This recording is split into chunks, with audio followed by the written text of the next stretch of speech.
ಕೃಷಿ ಇಲಾಖೆ ವತಿಯಿಂದ ಬ್ರಹ್ಮಾವರ ತಾಲೂಕು ವ್ಯಾಪ್ತಿಯ ಪ್ರತಿ ಗ್ರಾಮ ಪಂಚಾಯತ್ನಲ್ಲಿ ಕೃಷಿಕರಿಗೆ ಬೆಳೆ ವಿಮೆ ಮತ್ತು ಕೆವೈಸಿಯ ಕುರಿತ ಮಾಹಿತಿ ಕಾರ್ಯಕ್ರಮವು ಬಾರ್ಕೂರು ಹನೆಹಳ್ಳಿಯ ಗ್ರಾಮ ಪಂಚಾಯತ್ನ ಸಭಾಭವನದಲ್ಲಿ ನಡೆಯಿತು. ಕೃಷಿ ಇಲಾಖೆಯ ತಾಲೂಕು ಸಂಯೋಜಕ ಸುರೇಶ್ ನಾಯ್ಕ್ ಅವರು ಈ ಕುರಿತು ಮಾತನಾಡಿ, ಮನುಷ್ಯರು ವಿಮೆ ಮಾಡಿಕೊಳ್ಳುವ ಹಾಗೆ ಪ್ರತಿ ರೈತರು ಬೆಳೆಗೆ ವಿಮೆ ಮಾಡಬೇಕು. ಈ ಕೆವೈಸಿಯನ್ನು ಮಾಡಿಕೊಂಡಲ್ಲಿ ಬೆಳೆ ಹಾನಿ, ರಸಗೊಬ್ಬರ ಪಡೆಯಲು ಸೇರಿದಂತೆ ರೈತರಿಗೆ ಉಪಯುಕ್ತವಾಗುವ ಅನೇಕ ಸೌಲಭ್ಯಗಳಿಗೆ ಸಹಕಾರಿಯಾಗುತ್ತದೆ ಎಂದರು. ಮನುಷ್ಯರು ಹೇಗೆ ಇನ್ಶೂರೆನ್ಸ್ ಮಾಡ್ತೀವಿ ಅದೇ ತರ ಬೆಳೆಗೆ ಕೂಡ ಒಂದು ಇನ್ಶೂರೆನ್ಸ್ ಮಾಡಲಿಕ್ಕೆ ಅವಕಾಶ ಬಂದಿದೆ. ಅದು ಇಂದಿನ ಈಗ ನಾವು ಅಡಿಕೆ, ಕಾಳುಮೆಣಸು ಆಲ್ರೆಡಿ 15ನೇ ತಾರೀಕಿಗೆ ಮುಗಿದಿದೆ. ಈಗ ಭತ್ತಕ್ಕೆ 31ಕ್ಕೆ ಲಾಸ್ಟ್ ಇದೆ. ಈಗ ಇದೇ ತಿಂಗಳು 31 ಭತ್ತ ವಿಮೆ ಮಾಡಲಿಕ್ಕೆ ಒಂದು ಹೆಕ್ಟೇರಿಗೆ 75,000 ತನಕ ಕ್ಲೇಮ್ ಬರುತ್ತೆ. ಒಂದು ಎಕರೆಗೆ 30,000 ತನಕ. ಅದು ಗೌರ್ಮೆಂಟ್ ಲೆವೆಲಿಂದ ಯಾವ ಥರ ಅವರು ಅವರದೇ ಒಂದು ರೂಲ್ಸ್ ರೆಗ್ಯುಲೇಷನ್ ಇರುತ್ತೆ, ಆ ಥರ ಬರುತ್ತೆ.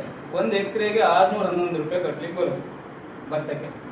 ಒಂದು ಎಕರೆ ಯಾರು ಇನ್ಸೂರೆನ್ಸ್ ಮಾಡ್ತೀರಾ 611 ರೂಪಾಯಿ ಕಟ್ಟಲಿಕ್ಕೆ ಬರುತ್ತೆ. ಟೋಟಲ್ 1,500 ರೂಪಾಯಿ ಬರೋದು.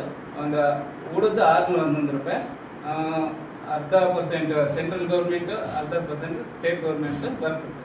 ನೀವು ಎಲ್ಲೂ ಲೋನ್ ಯಾರ್ಯಾರು ಲೋನ್ ಮಾಡಿದ್ದೀರಿ, ಲೋನ್ ಮಾಡಿದ್ರಲ್ಲಿ ಅಲ್ಲೇ ಸೊಸೈಟಿ ಸಂಘಗಳಲ್ಲಿ ಮಾಡ್ತಾರೆ.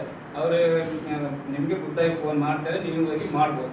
ಇಲ್ಲವಾದಲ್ಲಿ CSC ಕೇಂದ್ರ ಅಂದರೆ ಗ್ರಾಮವನ್ನಲ್ಲಿ ಅಥವಾ ನಿಮ್ಮ ರಾಷ್ಟ್ರೀಕೃತ ಬ್ಯಾಂಕ್ಗಳಲ್ಲಿ ಕೂಡ ಈ ಒಂದು ಮಾಡಲಿಕ್ಕೆ ಅವಕಾಶ ಇರುತ್ತೆ. ಯಾಕಂದರೆ ಈ ವರ್ಷ ಅಂತೂ ಮಳೆ ಇಲ್ಲ, ಈಗ ಎಷ್ಟೇ ಮಳೆ ಸ್ಟಾರ್ಟ್ ಆಗಿದೆ, ಹೆಚ್ಚಿನವರು ಬೆಳೆ ಮಾಡಲಿಲ್ಲ. ಆವಾಗ ನಿನ್ನೆ ಕೂಡ ನಮ್ಮ ಬ್ರಹ್ಮಾವರ ತಾಲೂಕಲ್ಲಿ DC ಮೇಡಮ್ ಅವರು ಒಂದು ಕ್ರಾಪ್ ಅಂದರೆ ಬೆಳೆ ಬರಗಾಲಕ್ಕೆ ವೀಕ್ಷಣೆಯನ್ನು ಮಾಡಿದ್ದಾರೆ ನಮ್ಮ ಮಧ್ಯಸ್ಥರ ಬೆಟ್ಟು ನೀಲವಾದ ಮತ್ತು ಕೋಟದಲ್ಲಿ.